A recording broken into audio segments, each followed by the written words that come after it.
fiery horse with the speed of light, a cloud of dust, and a hearty hi-yo silver, the Lone Ranger.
With his faithful Indian companion Tonto, the daring and resourceful masked rider of the plains led the fight for law and order in the early western United States.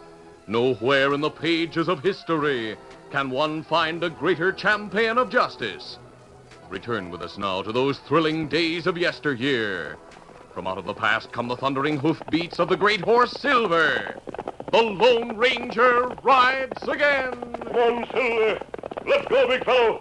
Hi-yo, Silver! Away!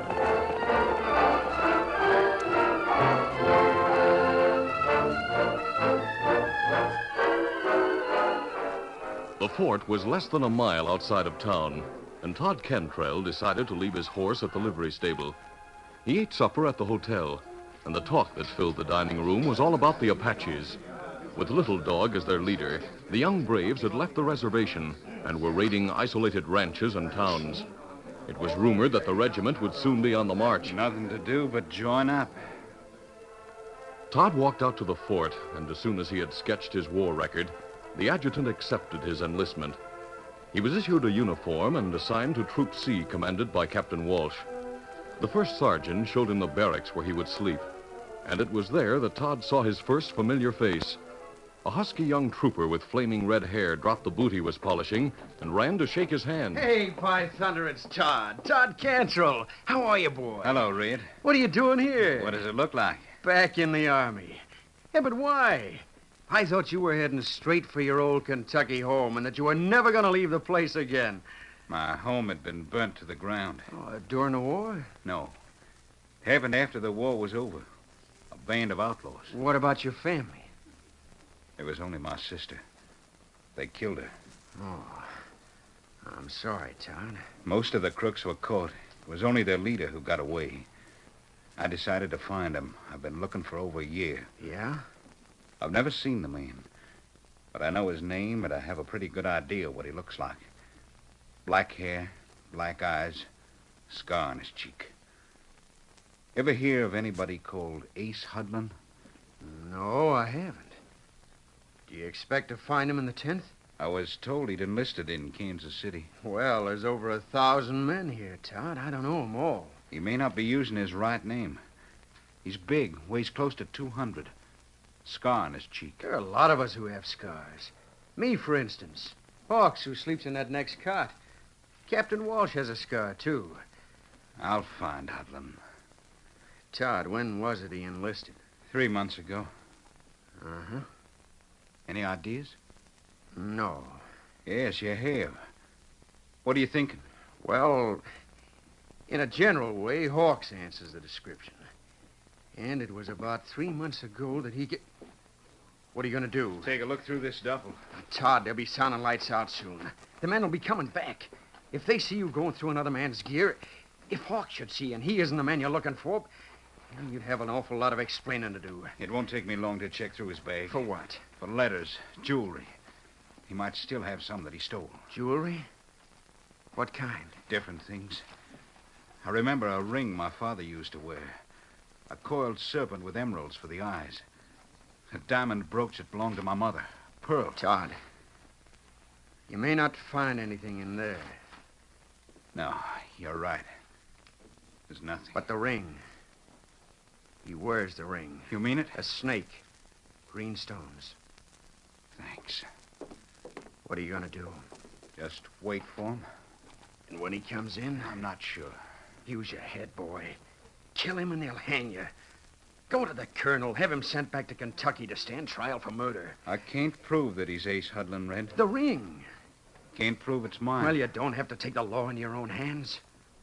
I don't know what I'm going to do. I'll think about it.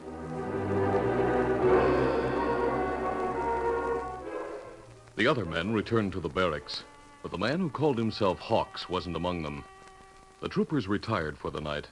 The lamps were turned out, and then, as taps were sounding, the door of the barracks opened and the sergeant came in. He raised a lantern high above Hawks' empty cot. Where is he? Don't know, Sarge. Haven't seen him. Search me. I guess the doc was right. What do you mean? Well, he saw him heading out of town tonight wearing civilian clothes. Desertion. What do you know? He's going to get him.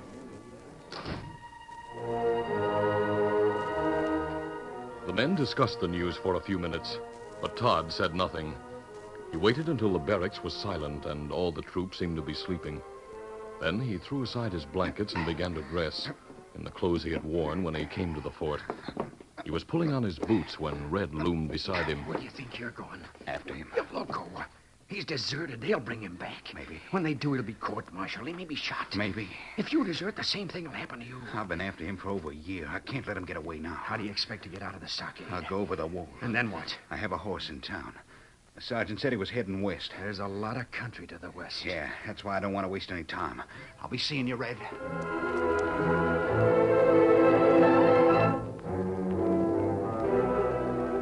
Shortly after midnight, Todd rode into the little town of Greenville that nestled in the foothills about 20 miles west of the fort. Oh there. He dismounted in front of the only cafe, tied his mount to the hitch rack, and walked inside.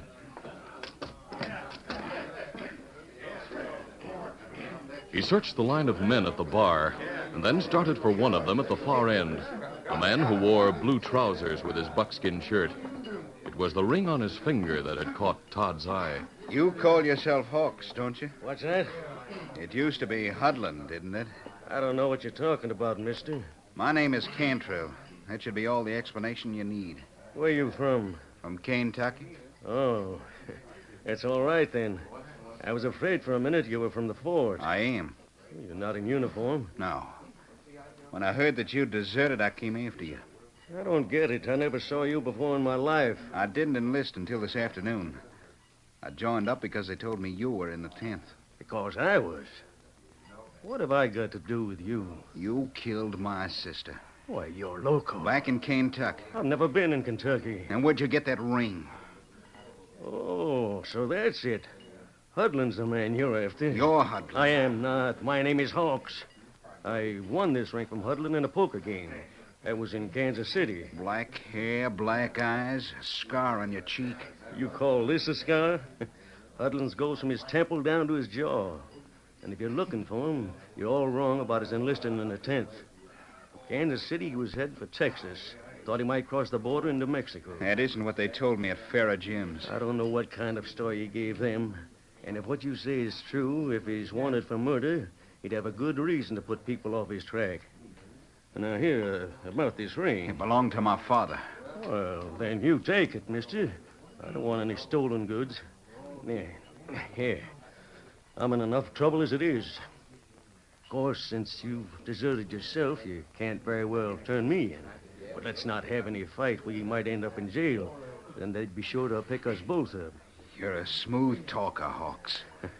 Well, at least you got that right. I'm Hawks, not Hudlin. I'm going to make sure. Men, listen to me. Everyone in the cafe turned toward the door. The sheriff was standing there, and directly behind him were a masked man and an Indian. Look, a masked man. An outlaw and an Indian, too. This man isn't an outlaw. He's a friend of mine. You can forget about the mask. He rides a white horse called Silver. This Indian's name is Tonto. Do you need any more of an introduction? The Lone Ranger. Yes, the Lone Ranger. Now, go on, mister. Tell them what you told me. There's a raiding party. About 50 Apaches heading this way. If you want to save your town, get your rifles and plenty of ammunition and follow me.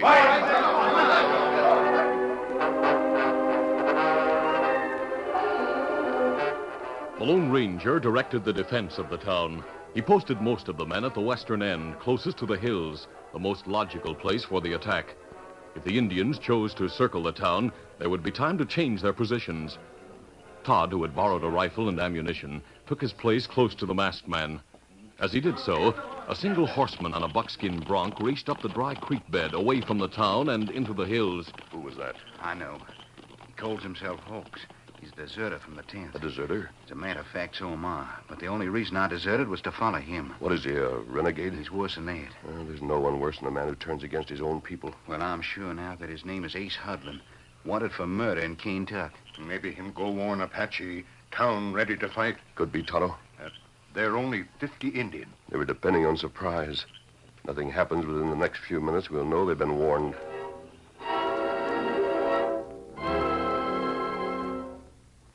The minutes stretched out.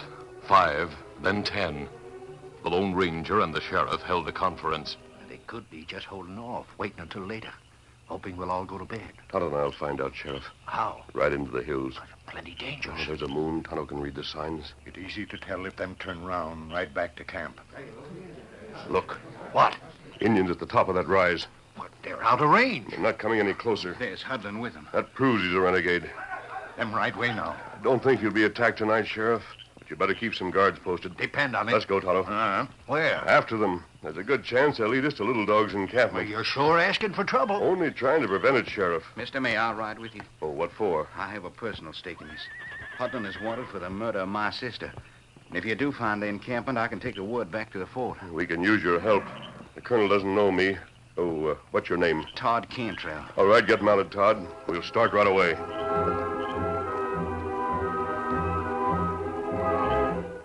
And so the Lone Ranger, Tonto, and Todd rode into the tangled hills. The Indian ponies, unshod for the most part, left faint traces in the hard ground. But Tonto found other signs, and by noon of the following day, the trail had led them to the opening of Glory Pass. There they drew rein. Them right through here, Kimasabi. It's not good to follow 'em through pass. Too many chances for ambush, you mean? That's right. Glory Pass not good. But Tonto no trail over ridge, down to Buffalo Basin on other side. If raiding party go all way through pass, cross basin, we pick up trail on other side ridge. A good idea. Lead the way. Get 'em up, Come on, Silver! Get him!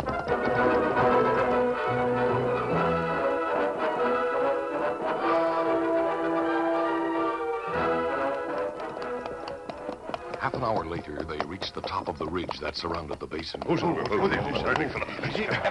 They dismounted and crawled to the crest. Todd was unable to control his surprise. Yeah, Little Dog's encampment. hundreds and hundreds of them. I didn't realize there were so many. We'll take the whole regiment to handle them. The whole regiment. It would leave the fort unprotected. With renegades like these at large, the whole country is unprotected.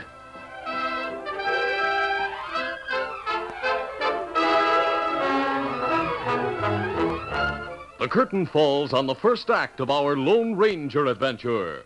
Before the next exciting scenes, please permit us to pause for just a few moments.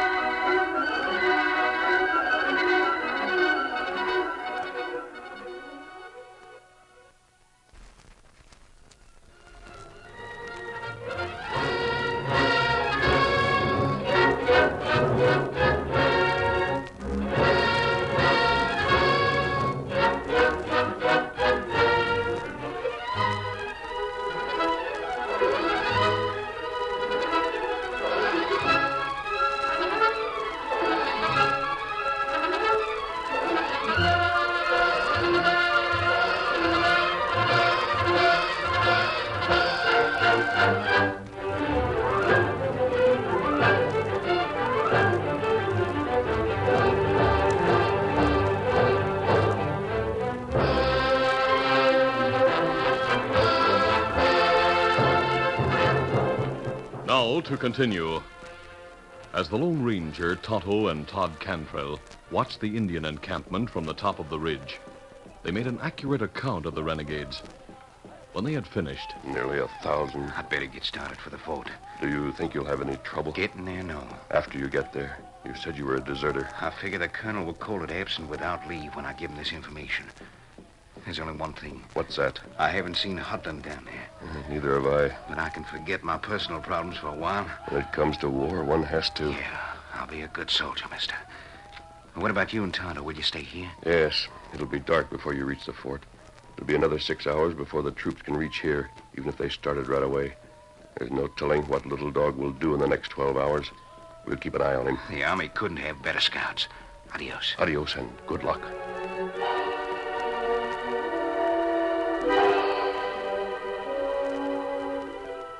what neither the Lone Ranger nor Todd could know was that Ace Hudlin had left the raiding party as they rode toward Buffalo Basin and had made a wide circle of Greenville through the hills. At 6 o'clock that evening, he rode into the fort.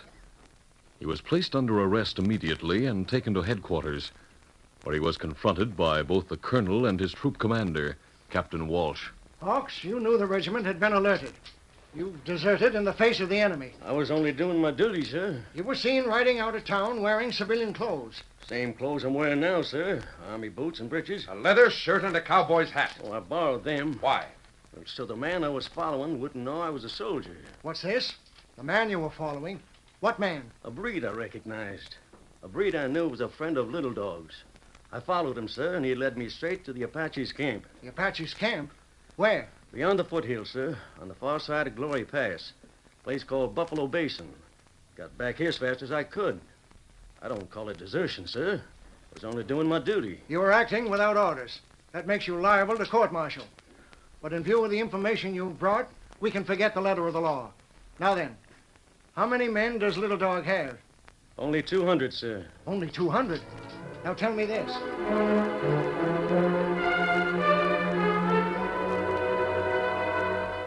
The colonel questioned Hudlin closely, and when he had finished, There's one more thing I'd like to report, sir. What's that? While I was watching the camp, a white man rode into it. A man I knew back in Kentucky. I haven't seen him around here before, but his name is Cantrell.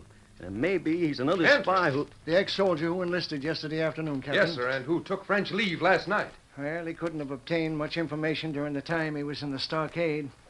You may pass the word to the other troop commanders that the regiment will march at midnight. Yes, sir.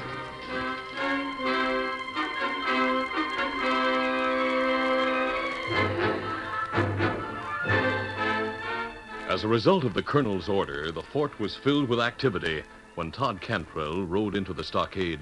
He, too, was arrested and taken to the colonel, but the colonel gave him no chance to tell a complete story. You made a mistake in coming back here, Control, but I have no time to deal with your case now. Sir, I had Take him to the guardhouse. Yes, sir.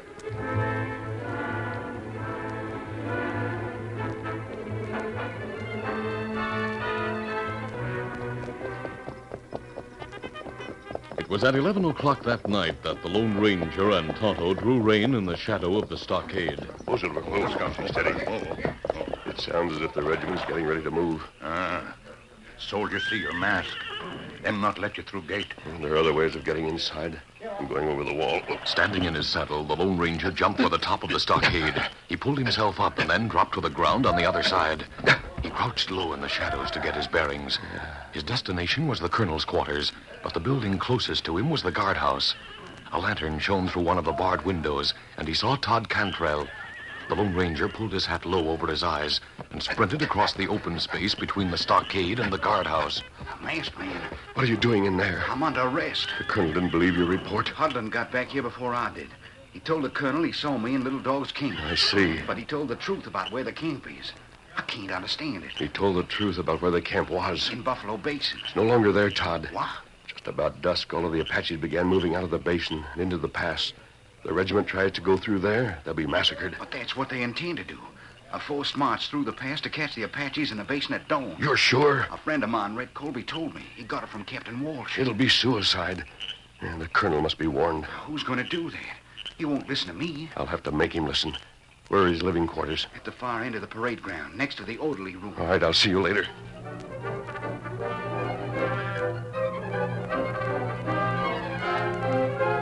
The Lone Ranger circled the stockade, keeping close to the adobe walls until he reached the rear of the colonel's quarters. They were dark. He tried a window. It was unlocked. He opened it and climbed inside. No sooner had his feet touched the floor than he heard the colonel's voice just outside the door that opened on the parade ground. You'll sound assembly in exactly 15 minutes, Bilger. Yes, sir. Quickly, the Lone Ranger circled the room. The colonel opened the door and left it ajar as he started for the table to light the lamp. The Lone Ranger stepped between the colonel and the door and closed it. What the... Who's there? Keep your voice down, Colonel. You're covered. Who are you? I'll explain that later. What's the meaning of this? You've just walked into a trap. The same sort of a trap that's waiting for you at Glory Pass. I'm calling the guard. All right, go ahead. Go ahead with your plans. Your regiment will be wiped out. I have positive information that Little Dog is camped in Buffalo Basin. The only way to reach there is through the pass. Your information isn't up to date. Will you listen to me? There's something about your voice. Yes, I'll listen.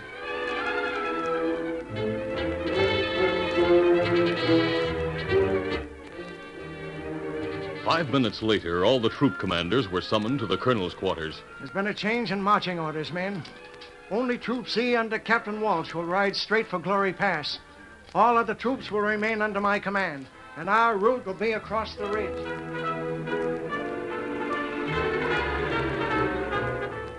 Yours will be the most difficult assignment, Captain Walsh.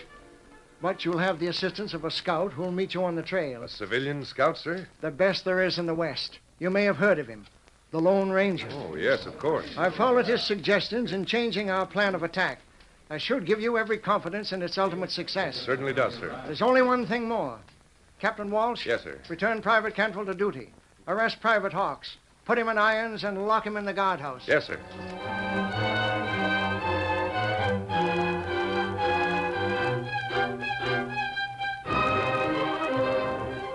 Troop C, with Captain Walsh and the Lone Ranger riding at the head of the column, reached Glory Pass just before dawn. There they waited for the first light and rested their horses. The captain questioned the masked man. You're sure the colonel and the others will have enough time to reach their positions? Yes, Tonto knows every inch of the ground. Well, we've taken our time. They should be on the other side of the ridge by now. Don't see any sign of the Apaches yet. We won't until they're inside the pass. Ticklish business. Granted. But the colonel picked your troop because he felt they were up to it. They all know what to expect and what to do. Every one of them. Well, it's light enough now. Ready? Yes. Troop! Prepare to mount! Mount! Forward! Ho!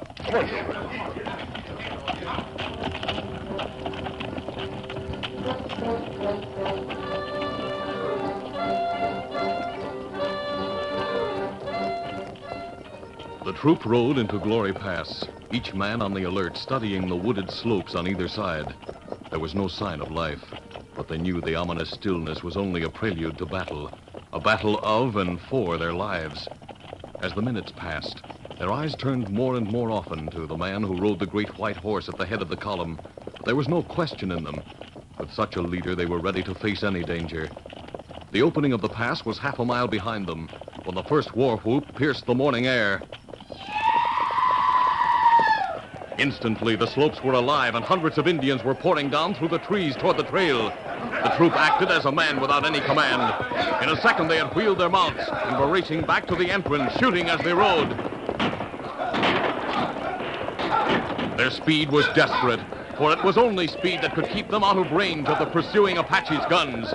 But they rode no farther than the opening of the pass. There, they leaped from their saddles and took to any cover they could find. Trees, rocks, boulders.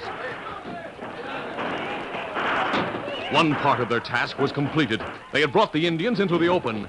Now they must hold their attack, hold them inside the pass. The cavalry carbines chattered like Gatling guns.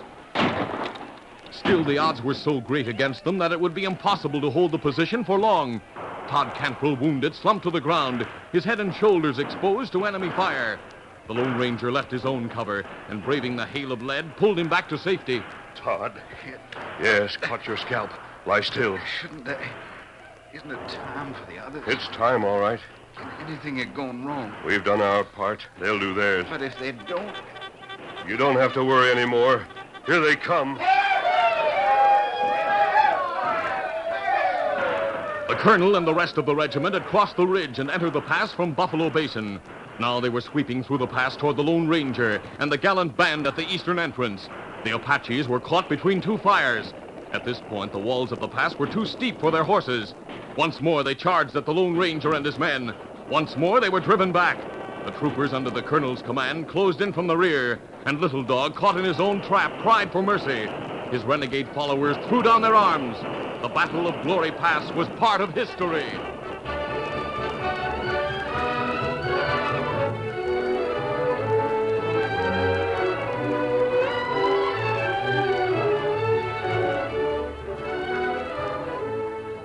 The regiment bivouacked in Buffalo Basin and cared for its wounded. The colonel stopped beside Todd Cantrell. Cantrell, I've been talking with one of the men of your troop. Your friend Colby. Yes, sir? Told me all about you and Ace Hudlin. You may rest assured that Hudlin will be sent back to Kentucky for trial. Yes, sir.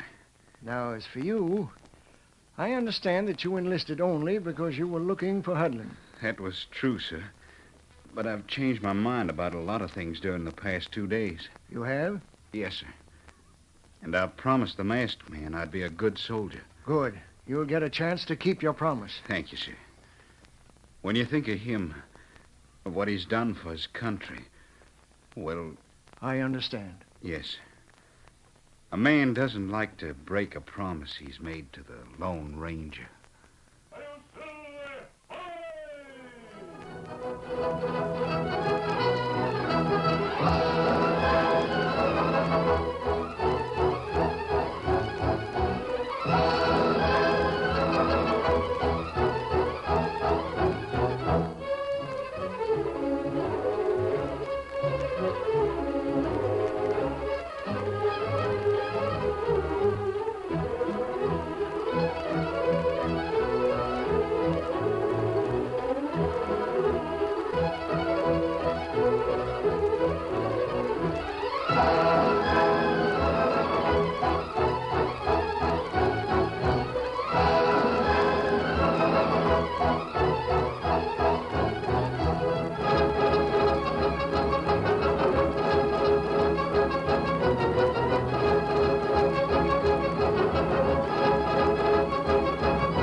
This is a feature of the Lone Ranger Incorporated, created by George W. Trendle, produced by Trendle Campbell Enterprises, directed by Charles D. Livingston, and edited by Fran Stryker. The part of the Lone Ranger is played by Brace Beamer.